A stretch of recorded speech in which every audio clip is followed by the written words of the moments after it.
Welcome back to another technical deep dive here in the debug zone. Today we're tackling a big question and breaking it down with insights from other users.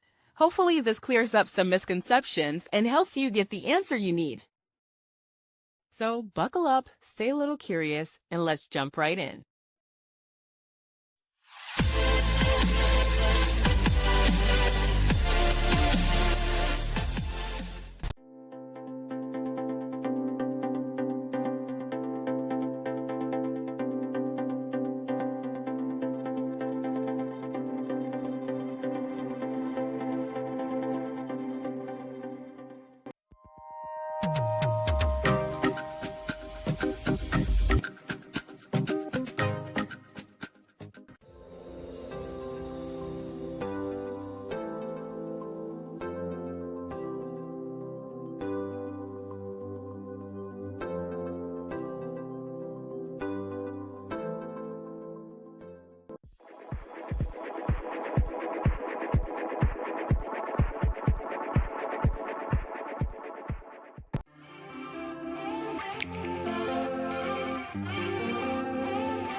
And that's a wrap.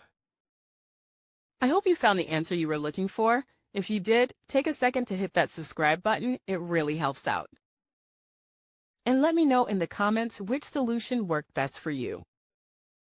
See you next time in the debug zone.